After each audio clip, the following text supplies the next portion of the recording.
Okay, good afternoon, everybody.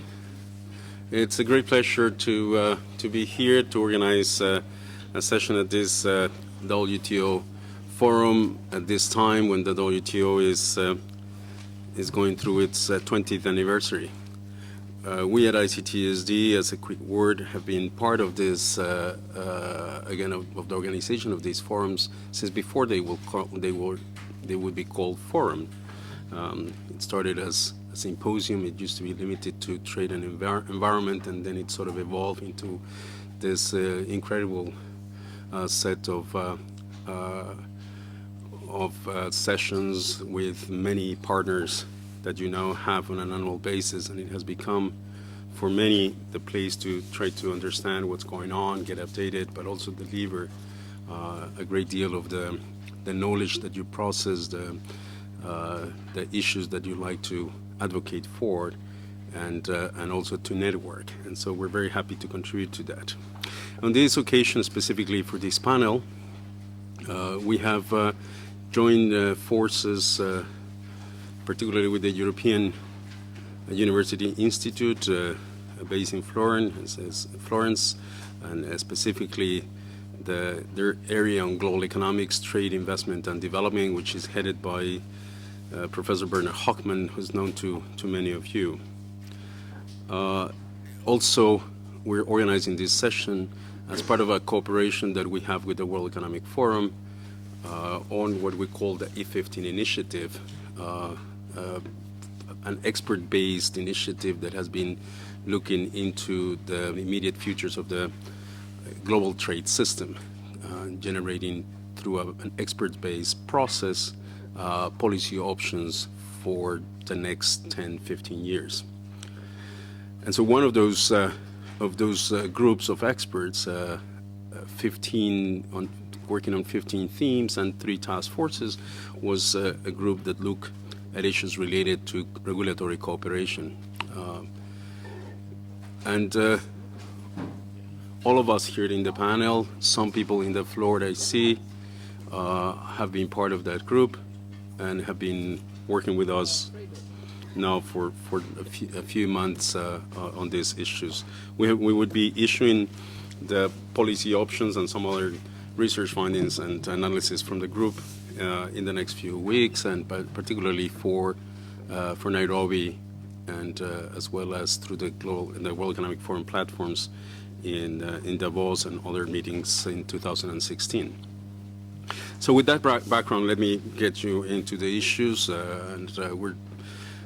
When you talk about regulatory cooperation, people that are not familiar with the topics or probably with trade, many would immediately roll their eyes up because it doesn't sound like the most exciting theme to be working on, but it is, and it is particularly interesting if you immediately related to your day-to-day life.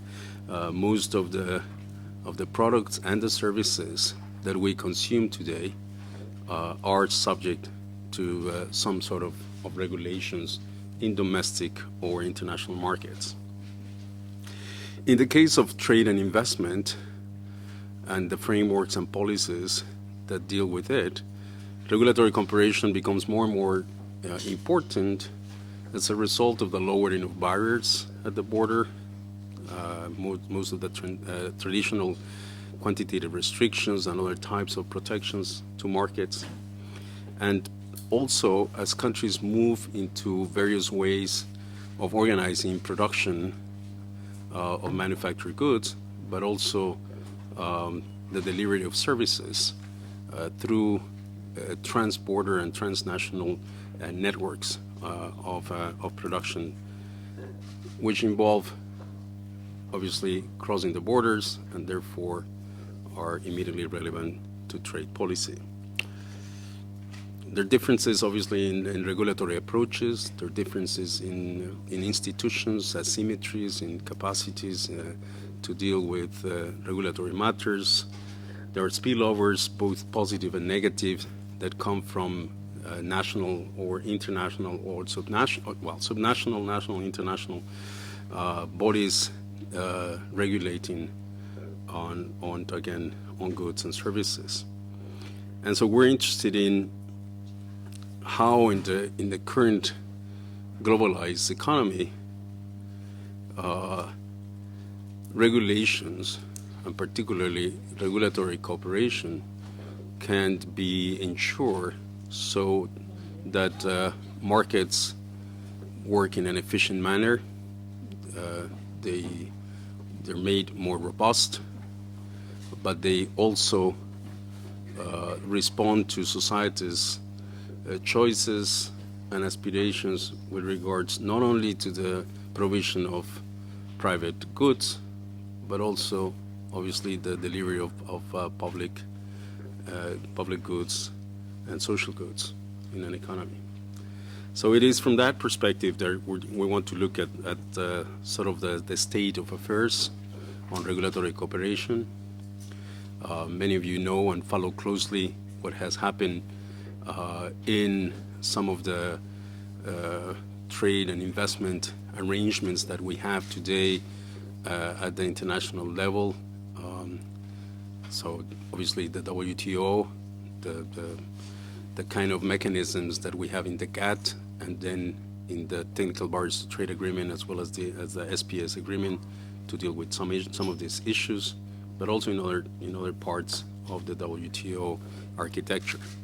But beyond the WTO, where there is a great deal of experience now in the past 20 years dealing with some of these matters and with cooperation itself, there's also obviously all the gamut of bilateral trade arrangements, regional trade arrangements, and now the new negotiations that focus more and more on the regulatory issues. So the so-called mega regionals, we're all in expectation to find out in detail what is in the Trans-Pacific Partnership text on these matters, what will be the subject of talks in the context of the TTIP, what is possible in other mega regionals or in other efforts to consolidate regional integration in Asia, in the Asia Pacific, in Latin America, and in Africa as well, when it comes to regulatory cooperation. What is clear to us then is that, again, in the modern economy, this is an absolutely critical aspect of governance. And so we're going to try to have a quick review of where we are, and then engage with the panelists and with all of you on some of these issues. So we have today with us Beverly Postman, who would start with some of her views from a private sector perspective. She's the Executive Director of Food Industry Asia.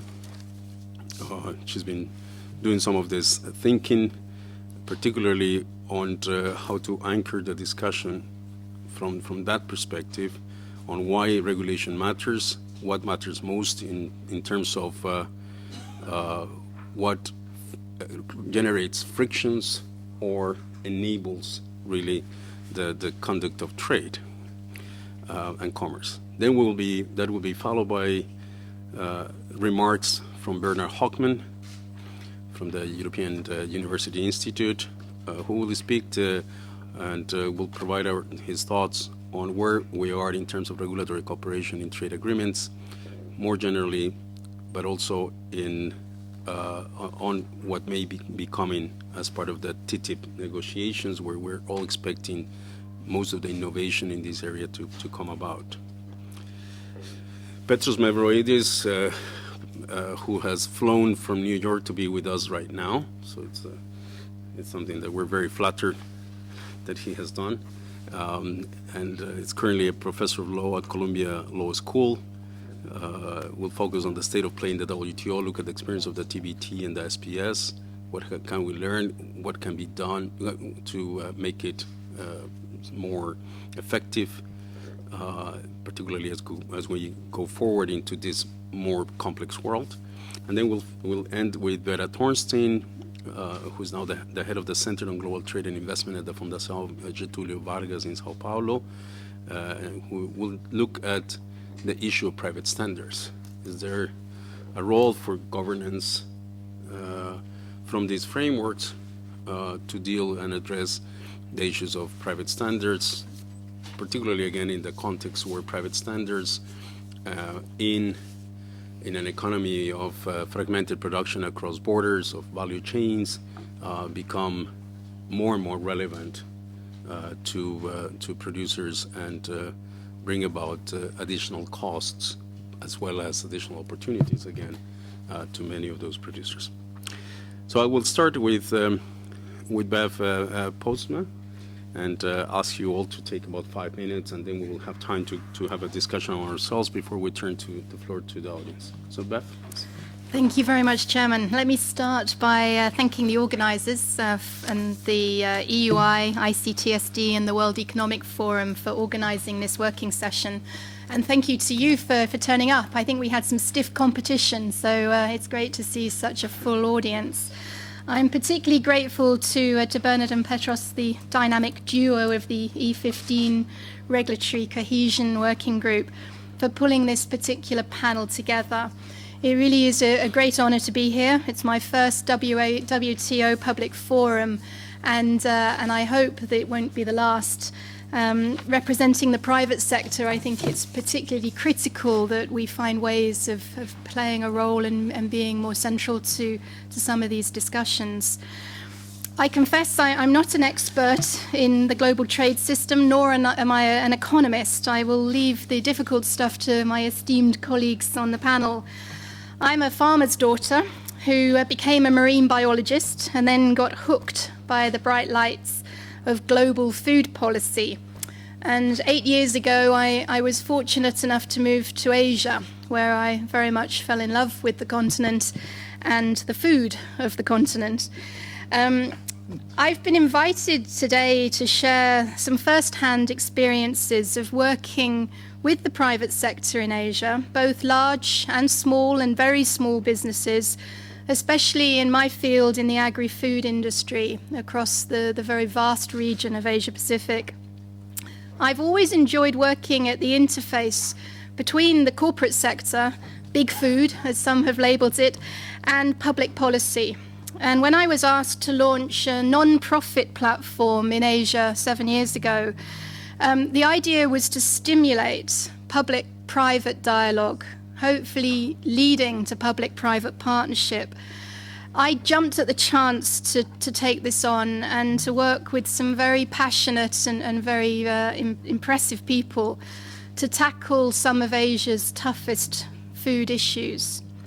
So back in 2009, just to give you a little bit of background, we assembled 11 regional CEOs of the world's largest food companies in Asia and asked them to frankly share the issues that they believed were having the biggest impact on their business growth and that were also having the biggest impact on society and economic growth in the region at large. We used these issues to brainstorm where we could act non-competitively to solve some of these issues. And we narrowed it down from 272 issues on post-it notes to 3 buckets of challenges that we truly believed we could apply the public sector and the private sector skills to scale up solutions. The interesting thing is that they settled quite quickly on these 3 big issues. 2 were predictable, but the third, to my mind, was rather surprising. And those 3 were, the first was food safety. I think that's not surprising coming from Asia. The second was dealing with Asia's double burden of malnutrition and obesity, which is challenging most countries in Asia now.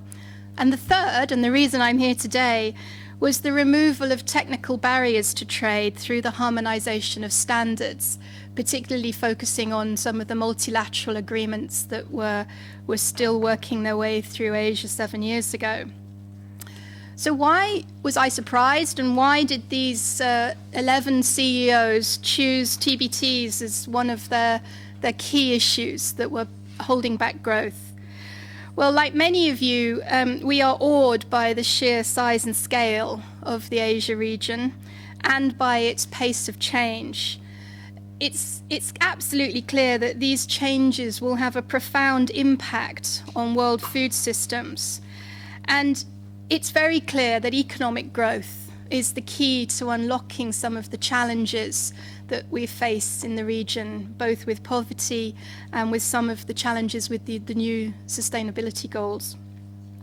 Over the last 5 years, we persuaded the major food companies to invest more than $12 million US dollars to establish an effective non-profit policy hub to tackle some of these key pillars by harnessing the power of public-private partnership.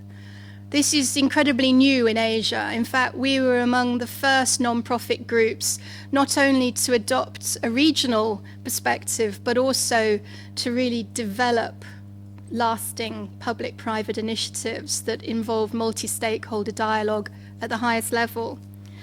Our organization is still quite young. It's called Food Industry Asia, FIA. We now have the support of more than 40 multinational food companies and funding from several governments in the Asia region. Together, we have built a regional network of national food industry associations that include not just the multinational companies, but tens of thousands of small and medium-sized enterprises and micro-enterprises across the Asia region. So I was tempted, as you can imagine, to focus on China or India, the larger economies, for the purpose of this panel. But actually, the challenges in Southeast Asia, they really pose a much more interesting case study in the context of multilateral agreements and the challenge of regulatory cohesion. As many of you know, ASEAN is poised for explosive growth, especially in the agri-food industry. The 10 governments in this trade pact, and I hope some of them are represented in the room today, but I can't see any familiar faces. They've made great strides already towards their single economic community, which is coming into effect at the end of this year. But sadly, many challenges lie ahead. As many of you know, the agri-food industry is one of the fastest growing sectors in ASEAN, yet it still only commands less than 4% of the total value of ASEAN exports. So what's holding it back? Well, economic ministers have identified that the lack of integration and harmonization of standards is the main reason why this high priority sector is failing to meet its true global potential. Simple, and I do mean simple, differences between the regulatory requirements of individual ASEAN member states are among those that have the greatest impact on trade and economic growth. So in 2011, we polled the major food manufacturers and 1,000 SMEs in all 10 nations in ASEAN, and we identified quite quickly 5 common areas where harmonization would bring the greatest benefits to the ASEAN economy. Those 5, in no particular order, were nutrition labeling, pre-market product registration, the authorization of food ingredients, additives and flavors, contaminant limits and analytical methods, and the harmonization of import-export certification. Sadly, although we've invested millions of dollars in setting up technical solutions and workshops and capacity building programs, we are still no closer to achieving our targets of harmonization or even mutual agreement, recognition agreements in these priority areas. So why not? Our analysis shows that it's no lack of political will to harmonize these standards. In fact, our white papers and case studies are often cited by trade ministers in all 10 member states. The problem we've discovered lies in the deep gulf between the trade community and the regulatory community, and the lack of cohesion between these two groups. These hard-working specialists that are required to take on board the regulatory challenge of harmonizing standards do not start work every morning with a mandate to reduce the impact on trade. Quite the opposite. Their primary interest is to protect their domestic citizens and ensure that food is safe. So therein lies the dilemma of this panel. It's virtually impossible to retrofit an ambitious trade agenda on top of an overstrained regulatory agenda.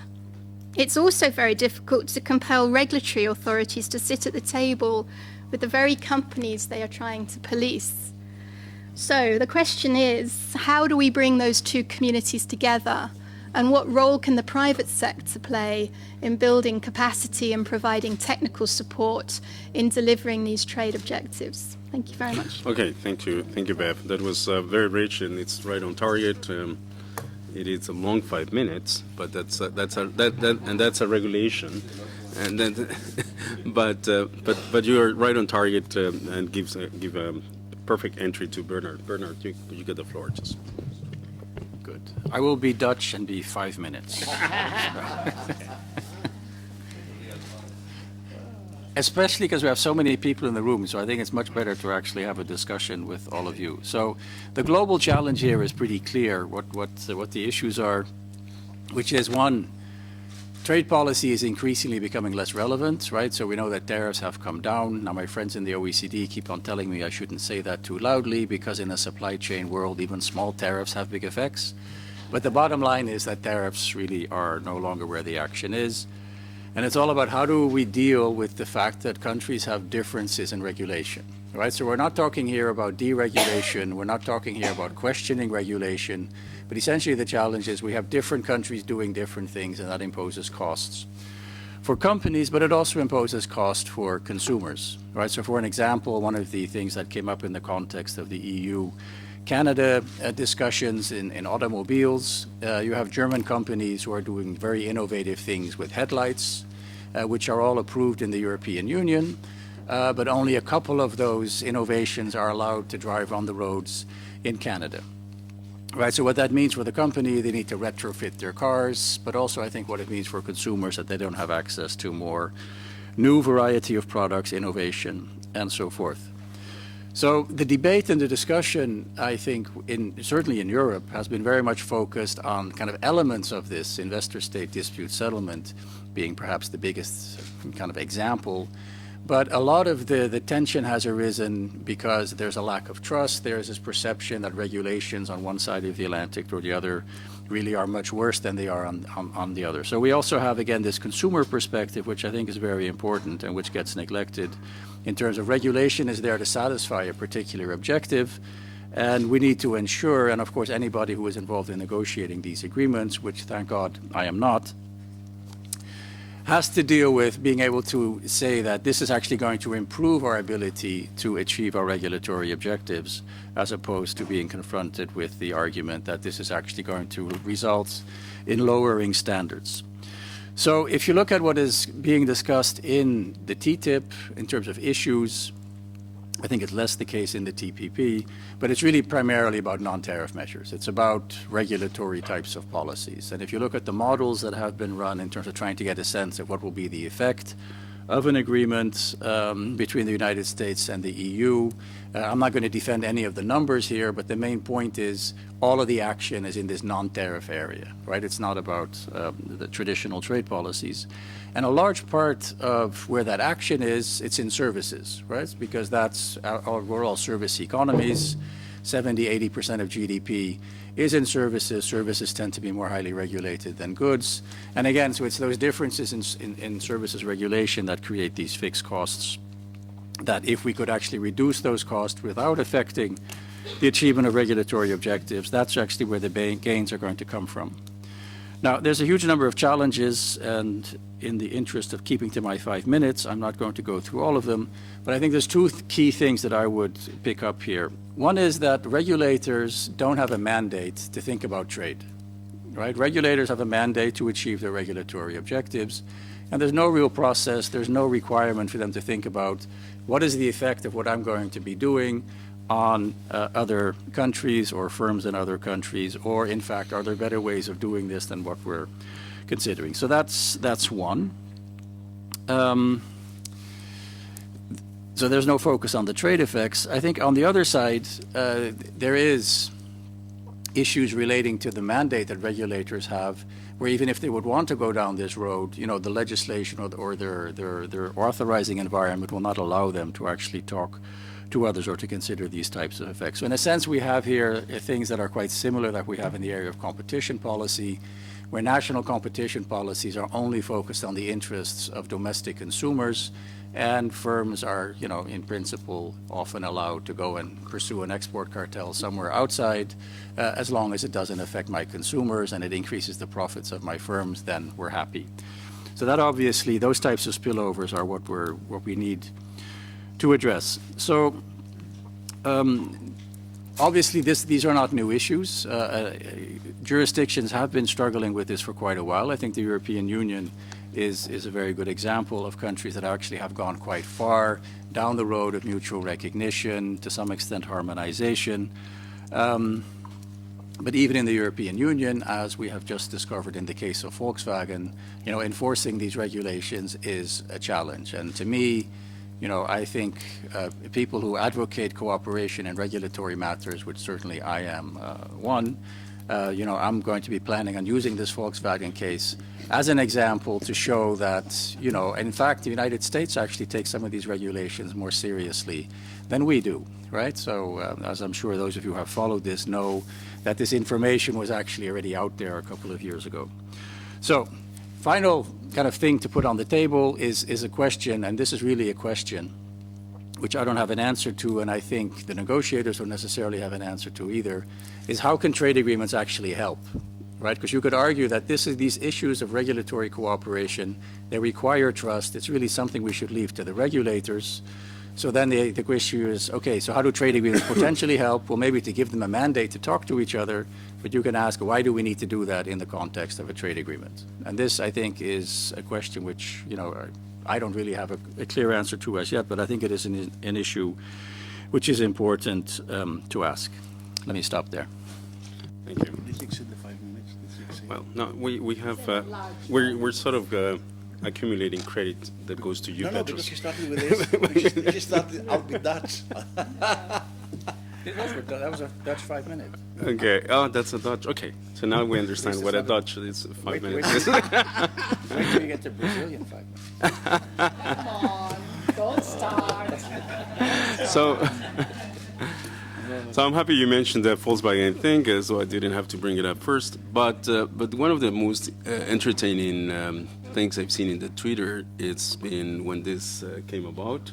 And then you have all sorts of bizarre tweets from the different campaigns in favor or against more cooperation in the transatlantic space, using the Volkswagen case, again, upside down in ways that are very creative. But I think it's actually a very good, it should actually be an episode that should move us forward on these issues. Petros? Okay. You have a Greek. I mean, I've been working with Bernard for 25 years, so now you'll see who is Dutch and who is not Dutch. He's only by passport, not by conviction. I'll make 6 short sentences. The first is, why do we discuss regulatory cooperation? I mean, if there was no issue, if it ain't broke, you don't need to fix it. So obviously we must be doing something wrong. And I think the right place to start is ask the question, what is this something? Define the class of measures, transactions we talk about. And when we do this is, I draw from work we've done with Bernard recently, there is a discrepancy between what happens in the WTO and what happens elsewhere. Since 1995, there is not one single agreement on non-tariff measures that has been negotiated successfully in the WTO. Since 1995, end of Uruguay round. But since 1995, we've seen, since 95, 0. Since 1995, there are dozens of preferential trade agreements, who to our coding at least between OECD countries, they have something like 80–85% regulatory component. So I think the question to ask is why, I mean, prima facie, it seems regulatory measures are discussed easier within clubs than within the WTO.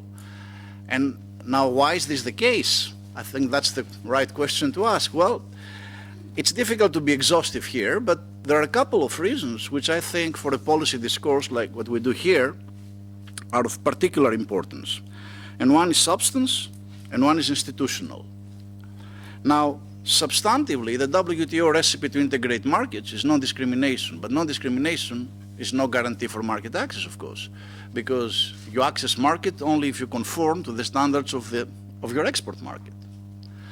If you want to integrate markets, you need to go beyond non-discrimination when you discuss regulatory barriers. And this beyond is what? This beyond could be recognition, could be harmonization, could be mutual recognition, could be something between the two, harmonization plus recognition, and so on and so forth.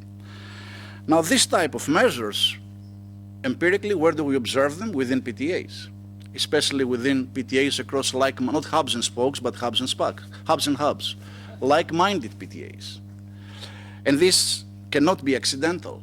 There must be something, there must be a reason why these things happen between PTAs across like-minded countries. And again, there are dozens of empirical studies which confirm this point. Now, is there a role for WTO here? You can say, let's stop it here and let's leave it to the clubs. And actually, I think in the foreseeable future, I cannot see the WTO doing much. Now, there is a little bit of discussion in TBT SPS, urge recognition, but again, you urge, you cannot go beyond that. Mimic regulatory practices, fine. But I cannot see the WTO, quite frankly, discussing meaningful, I'm going for deep integration instruments across 161 heterogeneous players. So what is, in my view, the role of WTO in all this? Well, I could see the WTO as some sort of information exchange system, have a better link with PTAs, which are the hothouses of regulation. Make sure that you increase transparency across what is happening both unilaterally and within PTAs. I'll give you a couple of examples which I think could be multilateralized. You don't have to go for binding rules. But in the US, for example, the Obama administration did a couple of good things. One of them was bridging the gap between the regulatory and the trade communities. Anytime there is a regulation of certain importance, of course, there is an obligation to measure the trade impact. So regulators have an idea now about what does it mean to regulate.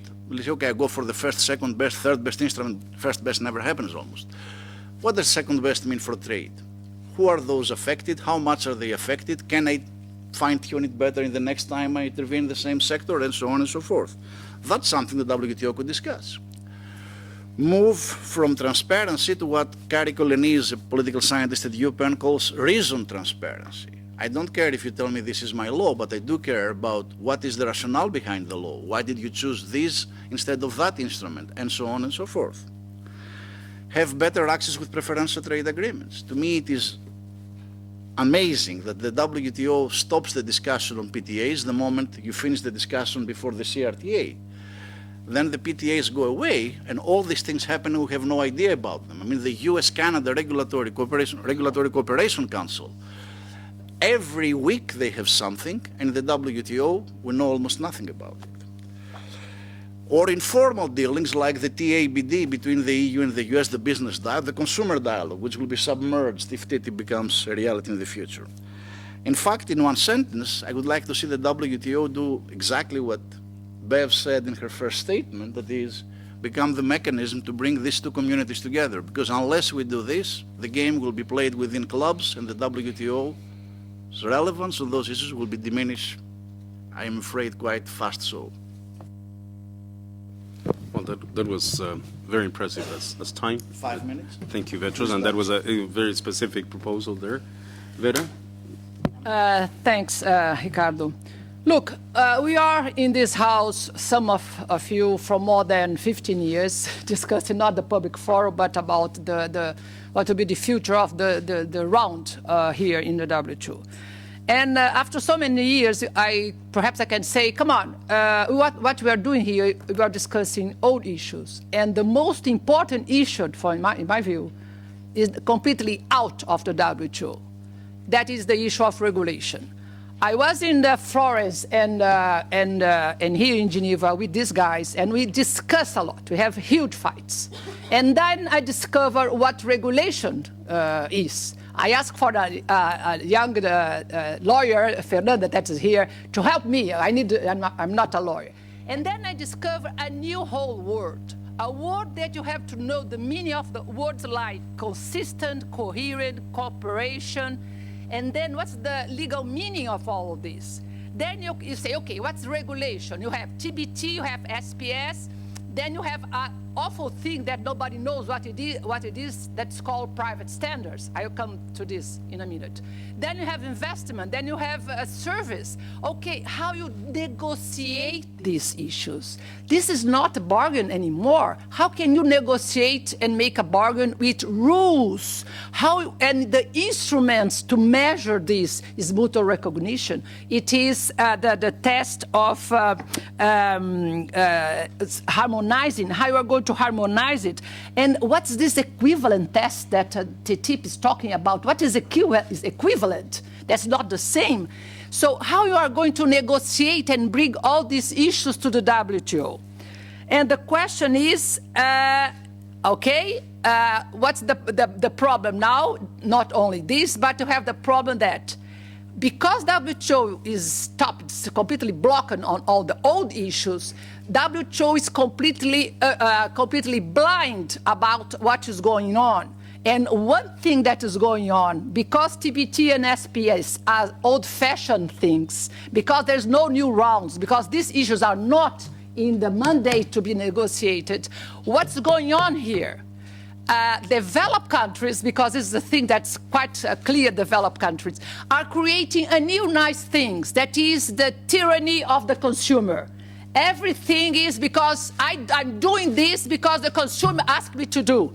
This is for all the issues of supermarkets. It is the issue of labor standards. Because of the issues of sustainability, everything must be sustainable. Okay, but there is no international rule for this. For me, this can related a lot about protectionism. And the other thing, I am a clear person, I am a green person, but what I want, I am a person who lives in this house for more than 20 years. This is the house of rules of trade rules. And why you have such amount, and the last number I have is 120 private standards completely out of the WTO. And more than this, all the people that really enjoy these private standards are using this house and bringing this in this house to discuss how marvelous my standard is, much better than your standard. Look to the juridical point of this. You have 520 private standards that are not private at all. It's not. It came from either transnationals or NGOs. The question is, what is the legacy behind it? Who is asserting that there is some kind of science behind it? Why my chicken is not so happy, he's not dying so happy as the Swiss chicken? And why I cannot sell my chicken in Switzerland? Go to the Gare Cornavin, you can see now a big store saying, now we have almost 50% of Swiss products in our house. Here, this in Switzerland, the house of WTO. There's some contradiction on it. Now, what I'm looking for, legitimacy. Why I'm looking for accountability. Why I'm looking for who is behind the certification. Why my coffee small farms in Brazil said, look, I pay $10,000 to get my certificate from a guy from Europe. But next week, another one from the other country in Europe came again and said, all this is wrong, and I have to pay more $1,000. Come on, I know that Europeans are good, nice sellers of service, but come on, what is the rule on this? What's going on? And the more funny thing is, tell me, why European Union and why the US, the big players of this house, are not allowing that private standard be discussed, not in the big rooms, but in the TBT and SPS committee. Such an awful, terrible technical discussion point. Why? Because they want to keep this arm to fight for what they really want, that is, to have a fair and legitimate rules here. So the private standards is one good example to show you that this house is losing completely the temperature and to keep a focus in what is important. Because of the houses blocked, people are really inventing marvelous things and inventing ways of to construct barriers to trade. Thank you. Thank you, Vera. Okay, so you brought the question of private standards. Let me, before we go to the public, push a little bit, maybe Petrus first, on sort of bringing some more of these issues with more detail. So specifically on services, and Bernard mentioned services, I mentioned that at the beginning as well. There has been some talk in the past about the possibility of coming up with a framework similar to a TBT in services within the GATS. But more generally, how do we deal with regulatory cooperation of services at the international level? Petrus. I think this is Bernard and me were doing a paper on. Maybe Bernard is in best position to respond to us because he's the lead author of the paper, the TBT for service paper. But we ended up saying there's not much room to do a TBT for service, to tell you the truth. We're quite pessimistic about it.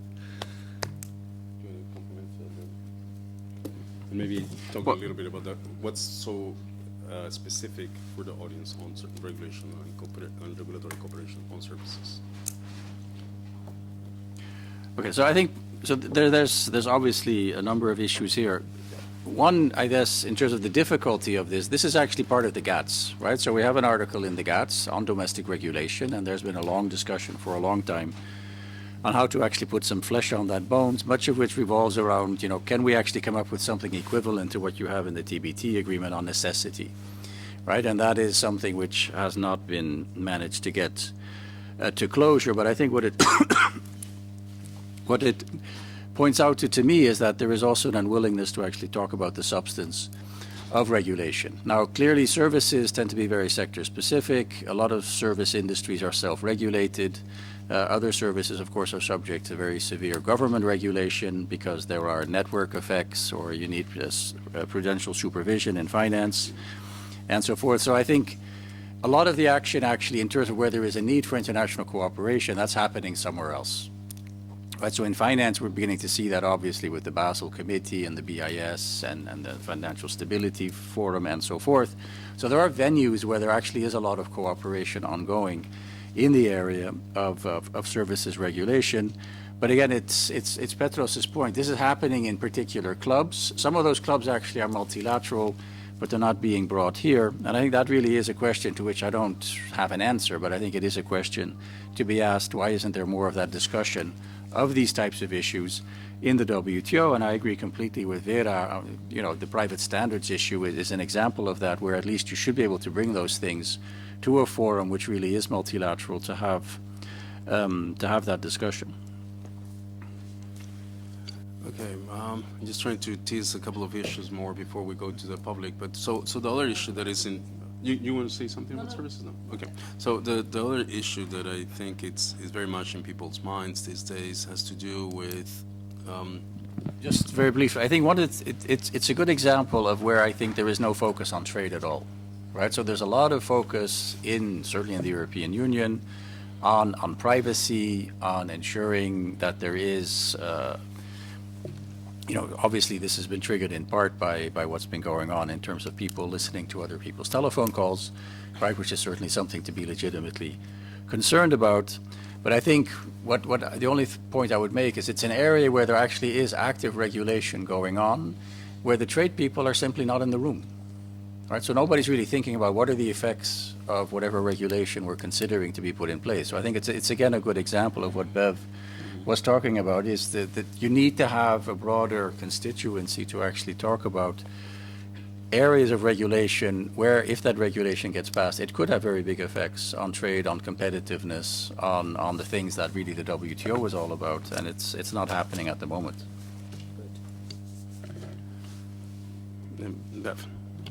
Maybe to see the world in maybe a fairly black and white way, but I don't think anyone in this room envisages that we're standing still in the regulatory climates and the trade climates.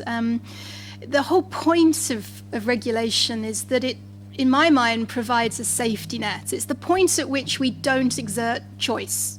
It's the point at which we need to take away choice in order to protect the standards and the safety and the consumer protection that we're all moving towards as a society. And that won't stop. I hope it will continue to move pace. And that's where civil society comes in, because civil society will help us understand that pace and ensure that there's always a pull that we can respond to.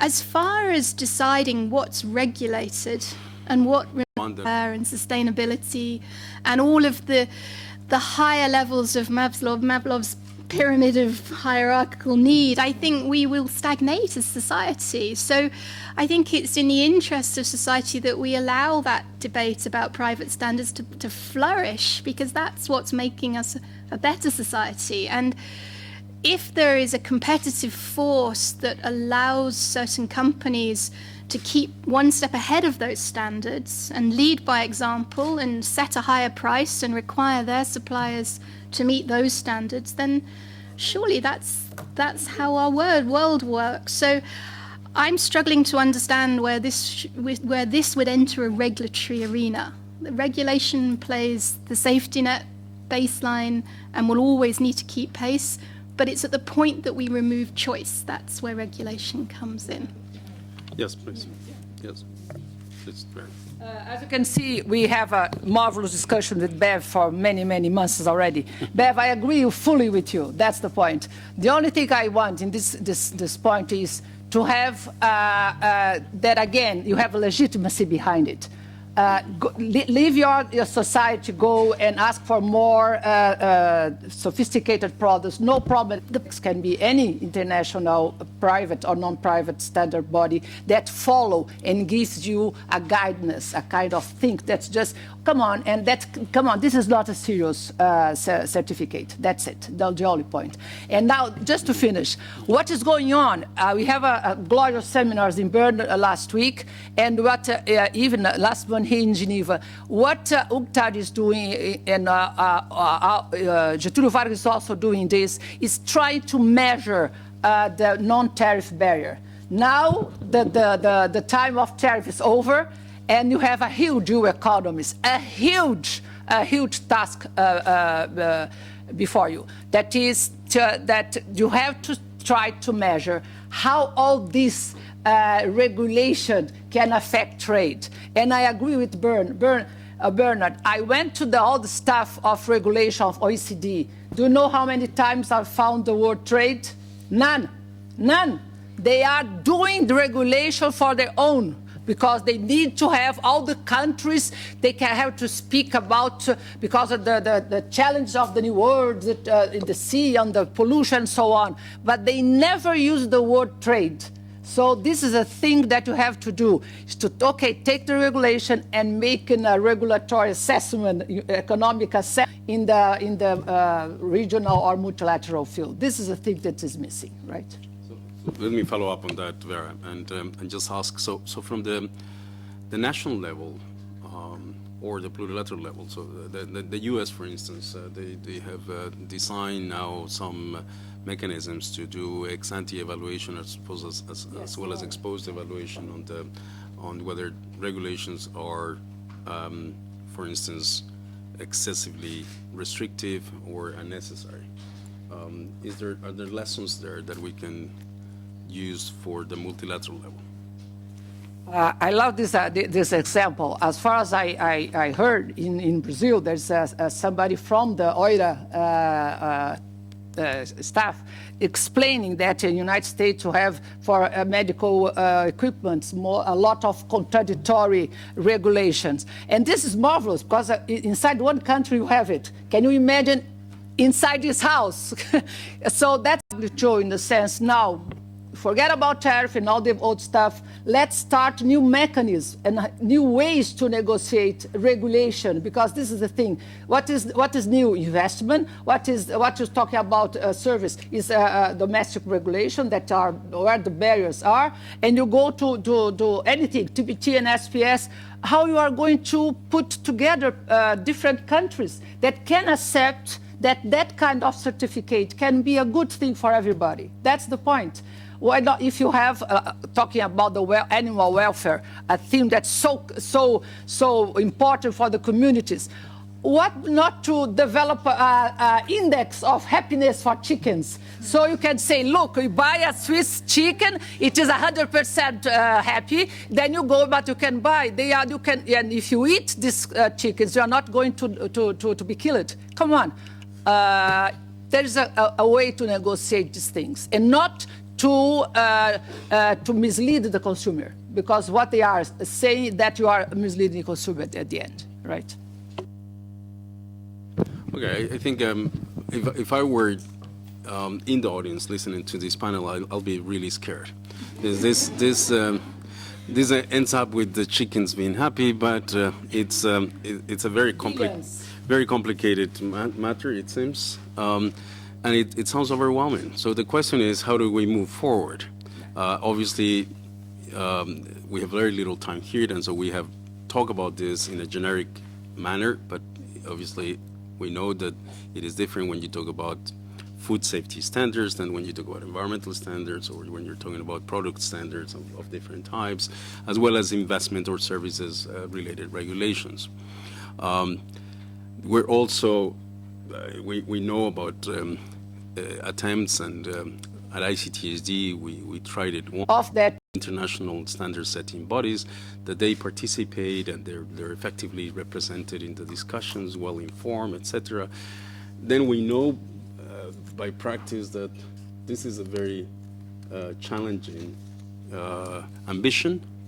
You know, many in this room have been trying this for over 30 years in different sectors. Many institutions, including institutions in Geneva here, have tried that approach.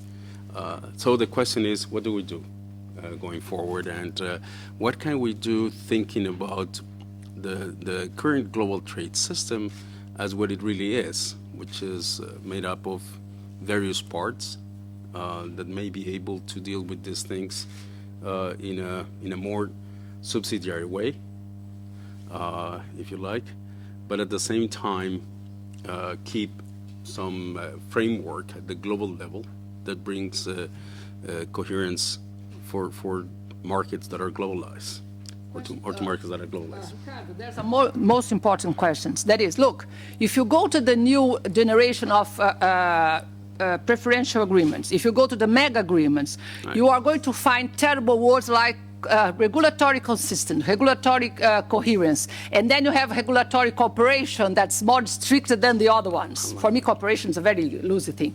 Now, the point is, how about the rest of the world? If you get a convergence between two, can be European Union and United States, what's going to happen to the rest of the world? You, that are not Europeans or Americans. Can you get into that market? You have to prove that your chicken is happy for both countries, or they are going to accept only their degree of happiness, but not my degree of happiness. Come on, this is the thing. Are you laughing? Billions of dollars are behind the happiness of a chicken, can assure you. So the point is, what's going to happen? Exclusion of the rest? What will be it's going to happen? Good. Okay. And so we know, again, that there are ways to deal with these issues, including the exclusion of the unhappy chickens. So let me just throw the participation sort of open to people in the audience, and I'll ask you to please identify yourself briefly as you ask a question or make a comment. And as I said in similar discussions before, don't feel compelled to sort of disguise your comment as a question. Just feel free to participate. So may I open the floor, please? See, I told you you would scare people off, Vera. Hello, my name is Fernanda. I'm from Brazil. From the land of the happy chickens.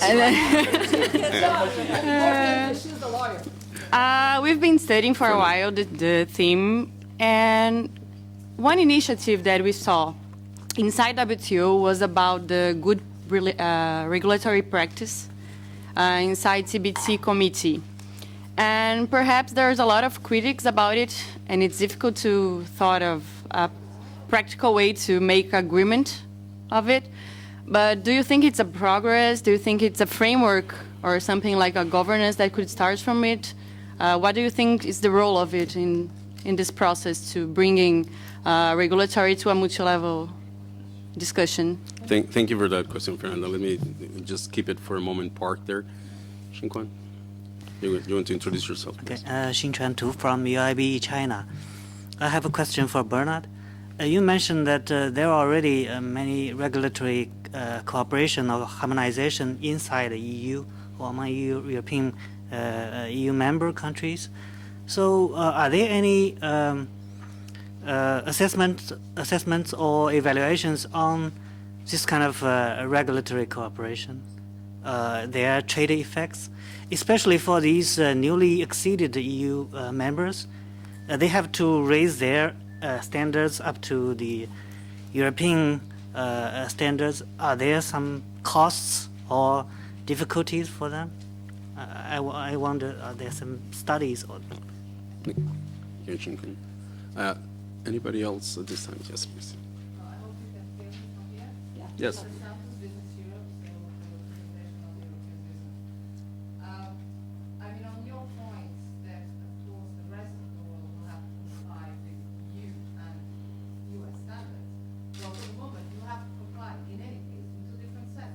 Right.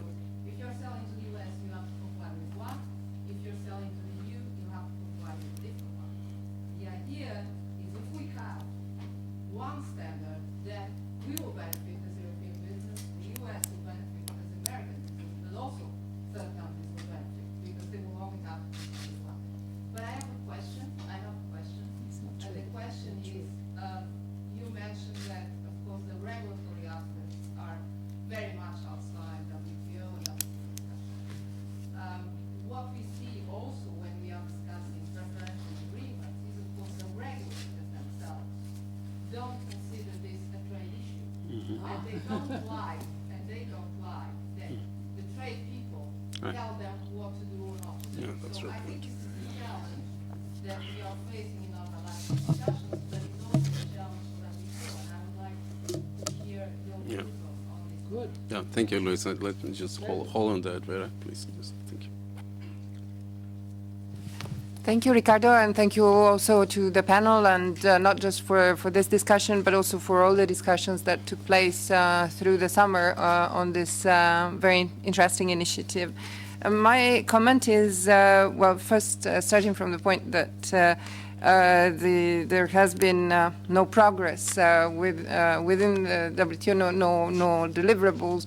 That is true to a point, and what you were saying about the discussion on good regulatory practice within the WTO TBT, which is also something that is explored in some of the think pieces that were produced within the initiative, I think proves that a lot has been going on that is useful. Also, if you think of the ITA agreement, Information Technology Agreement, you're thinking about sector-specific agreements where there has been progress, in fact. And so I wouldn't say that it's not been successful, but it can be usefully complemented by other efforts that are going on elsewhere. And what is the difference? Why do we need complementary mechanisms as well? And I think that the reason why we need them is because we have different voices at the table in these different mechanisms. So you have mechanisms where the private sector has a voice. You have mechanisms where, as well, certification industry has a voice, where the standardization community has a voice, where the UN bringing in the sustainability dimension has a voice. And where you have all these different voices, then you can progress in a more holistic manner. And clearly it's going to be difficult to do that across the board on all sectors together, and I don't think it would be productive to try. But trying in specific sectors certainly holds promise. And I think one issue that we didn't really discuss, but I think it's central to the regulatory discussion, is the management of risk. And that is something that really brings the private sector, the civil society, the regulatory community, the trade community together. And if you think about For example, the recent scandal, which was brought up already, Volkswagen, you're thinking about how do we manage the risk, and also how do we manage risk of non-compliance, for example, which is a risk for the industry, which the legitimate industry at least, the industry that cares, and as well for the regulators, for the public, for everyone around the table. And sustainability is nothing but managing the risks to our planet, to our communities, to our future. So I think that's an issue that really can bring us together, and once again, not in competition with the WTO, which I think retains its importance as the foundation for these different initiatives to flourish elsewhere, but absolutely in coexisting with it in different settings. Thank you. Thank you, and you didn't introduce yourself, but this is Lorenz Jacquet from the UN Economic Commission for Europe, and this is also very interesting when we are thinking about lessons learned, and the UN Economic Commission for Europe it's a place where a great deal of work has been done on regulatory cooperation generally, and so thank you for bringing those issues up. You didn't talk specifically about the common regulatory objectives proposal that you have made, but that's sort of in that same direction of making sure that there's that dialogue between regulators, among regulators, but also among regulators and the trade policy community, as Petros has been proposing. Just one last, one last comment. Yes, please. Thank you very much to ICTSD and all the panelists. My name is Aisha, and I am working here in the Pakistan mission. My question to all the panelists is that keeping in view the different perspectives that you have highlighted, and there is an issue of exclusion.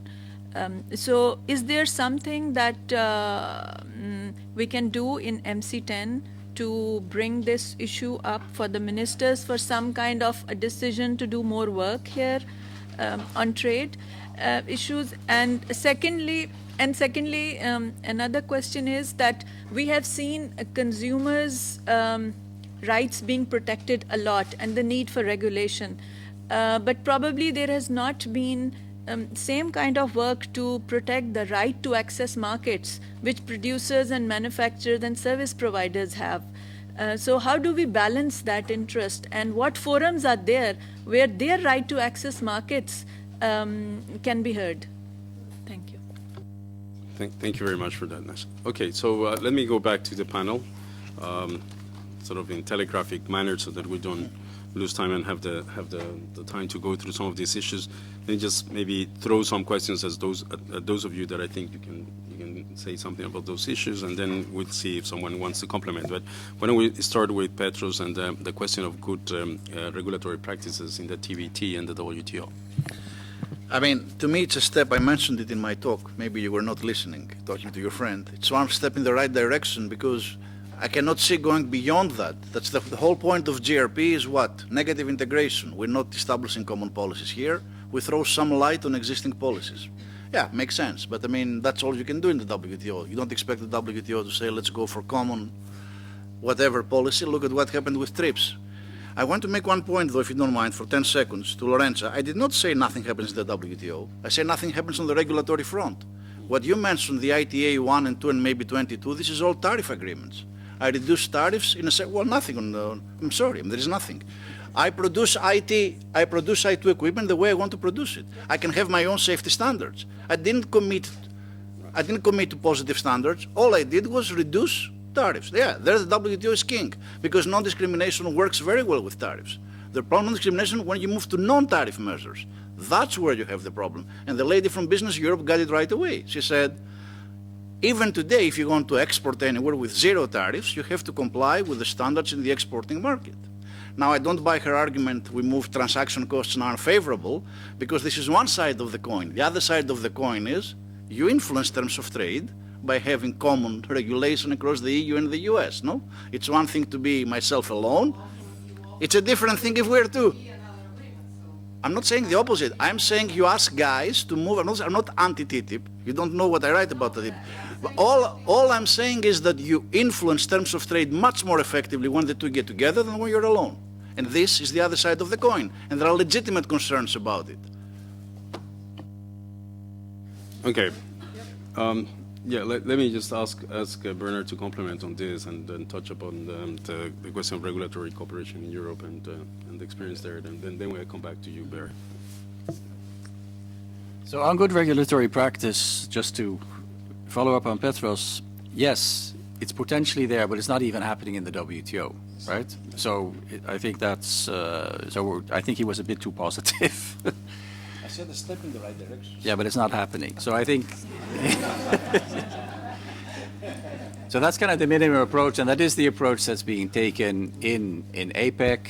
That is certainly something the OECD has been working on a lot in terms of identifying what that might mean and get agreement on it.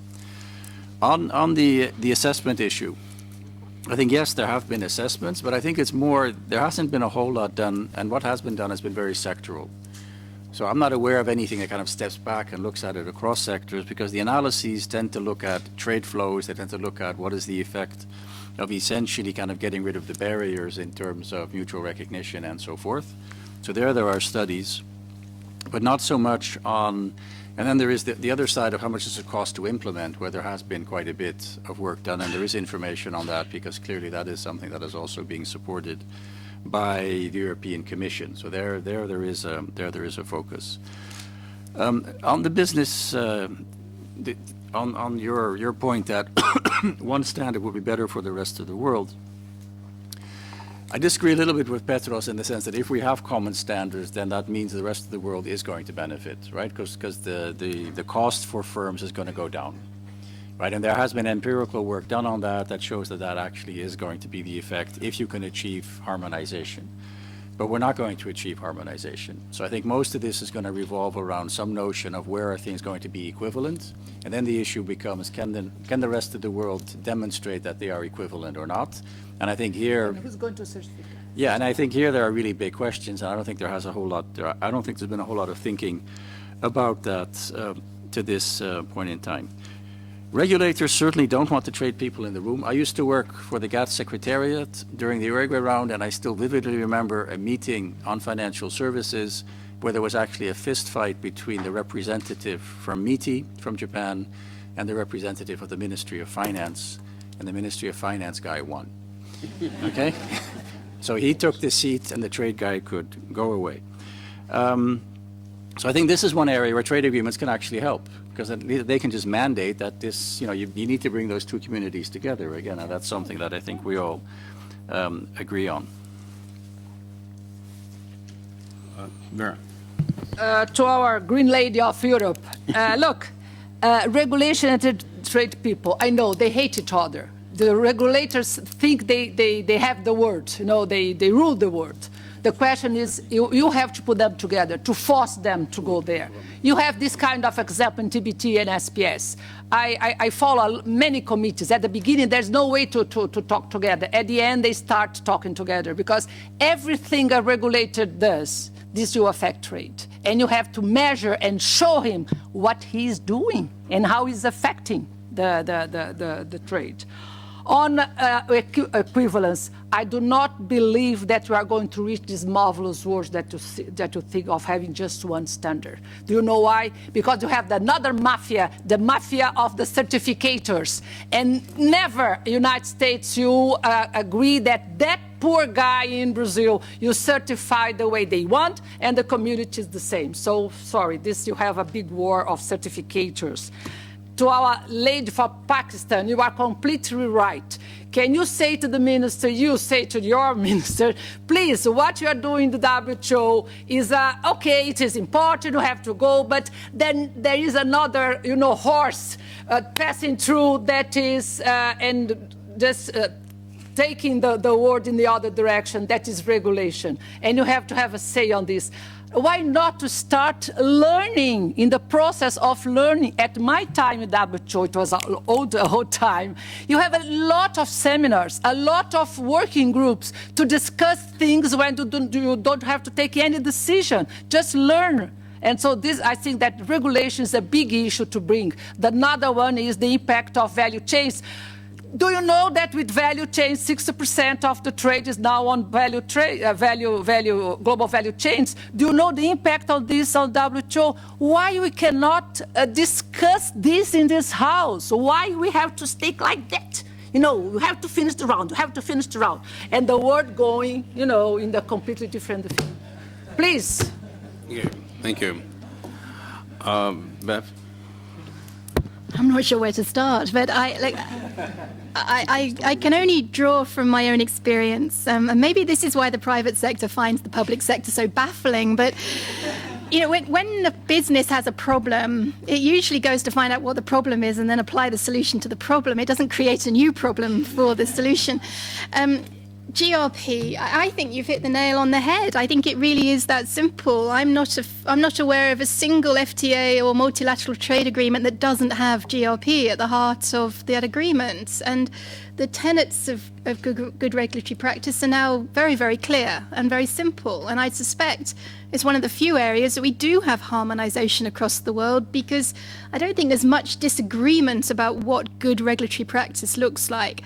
The challenge is, in our experience, that especially in the emerging economies, we've forgotten to embed that building block as a foundation for building on other trade disciplines and agreements. So I would say yes, where it's required, let's fix that problem. Let's apply some training and capacity on just the tenets of good regulatory practice.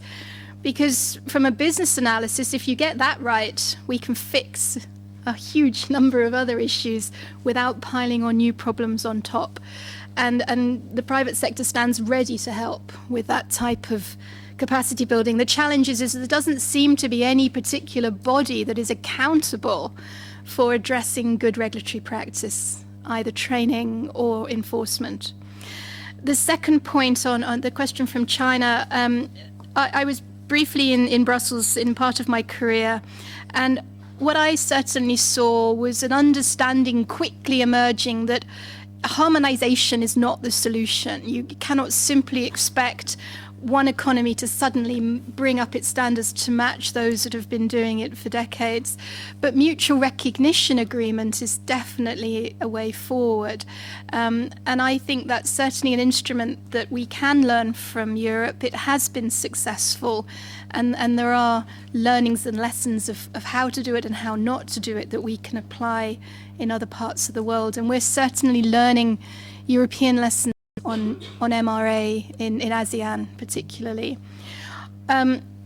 Private standard debate, it's not happening in the WTO for a good reason, and that's because it's not a regulatory discussion yet. It might become one when private standards turn into regulation. Most regulations start as voluntary standards, and then they become regulation when it's a sufficiently important issue for the whole world to agree on. But it's just because it's not happening in the WTO doesn't mean that we're not having a debate on private standards. It's a hugely important debate. It's just not happening in the regulatory arena. I can give you one example, the Global Food Safety Initiative. There's an example where companies, food manufacturers, were faced with a plethora of different audits and different certification to show that their food systems were safe for their retailer. So what happened? The Consumer Goods Forum put everyone in a room together and said, well, let's agree on a benchmarking system so that all audits are benchmarked against a single standard, and we will apply a scheme known as the Global Food Safety Initiative, which will help to reduce the burden of audit. It's a private standard, so it's being discussed in private environments, but that doesn't mean that it's not taking cognizance of civil society demands, of government pressures and of needs. The debate is happening. It's not happening within the WTO. I don't think it needs to happen in the WTO. The WTO has probably got far more important things it needs to be looking at. Management of risk, again, you're banging my territory here. Every business prioritizes its actions and its investments based on risk. And if we could apply the concepts of risk assessment and risk management in prioritizing the management of standards and regulatory cohesion, I think we could probably move forward a lot quicker, because we could then get consensus on where the fastest return of investment is. And again, I think there are learnings in the business sector of where we can use risk to apply a prioritization method. And it may be different in every market where different risks exist. And I'll finish with the Pakistan question, because it's very much a question that's dear to my heart. I sense that the last week's announcement in New York, I hope, is a game changer. I hope what it does is gives us all a slightly different goal to reach for. It sets an objective through 17 sustainable development goals that I hope we can all unite as a world. And if we can sometimes lift our heads from our immediate business plans, our strategic objectives, and focus on those strategic objectives as being the world drivers of change, then maybe we can address things like exclusion and some of the other big challenges around the world through trade, as well as everything else. But it does mean that we've got to reevaluate what our big objectives are, and sometimes put aside some of our smaller objectives in order to give weight to some of these incredibly important issues around the world. So I think it was a very, very important question. Thank you very much. Well, thank you. Thank you, Bev, and thank you for that, for those comments at the end. That we do need a normative sort of reference of why is it that we're doing what we're doing and where we're going. But we also need to know very much in detail exactly how we're going to get there. And that's what the nature of this discussion is really about, of course. And so again, you have seen how rich the discussion can be, and you need obviously much more time to go through the complexity of these issues. The hope that we have is that negotiators, particularly here in the WTO, but in other components of the global trade system, pick up these issues, and they will be compelled to do so, because that's they're critical again for the functioning of markets, but also to respond again to societal aspirations, as Beth just put it, and that when they do it in ways that are non-discriminatory and would benefit all. Now, two quick issues that were not discussed that I don't want to go away without mentioning. One is what we may see in TTIP, and Bernard has alluded to some of that going forward, and that's is innovation in approaching particularly emerging fields of technology as regulation starts being developed for new economic activity in those fields of technology, particularly sort of an approach that will see more compatibility and alignment in the systems of regulation. So rather than on the regulations themselves, on the systems of forming the regulations, so that again, that the end product of that system would then be more compatible. The other issue is, well, Vera talked about, not in great terms, about testing, inspection, and certification services, and that it's an issue that may require just more competition. So that's what many people think at the global level. And we do have some norms in the TBT, but also in the GATS that are helpful about this, and they need to be addressed. There are some in-country presence requirements, but you have also ways of negotiating the liberties and commercial presence. And so these are issues that may be resolved. I mean, you said that this is a field that is concentrated, that there's concentration in a few firms. Well, there's a question of the approaches where some countries just prefer to have a public entity performing those kind of services, but there's also the question of whether you just need more competition so that those that do the testing, inspection, and certification are more effective. And again, I think the Volkswagen case is probably a good alarm in that respect. And So again, the trade rules should be helpful in that respect. We have frameworks there that should help, and it's a question of just bringing those issues out for debate. I think we have to close here. Many of you have another panel to attend. I want to thank you all for being with us. I think it's a great discussion. It is, as it was said, again, something that is essential as we manage risk, lower costs, and move towards sort of higher aspirations. So thank you all very much. Thank you. Thank you.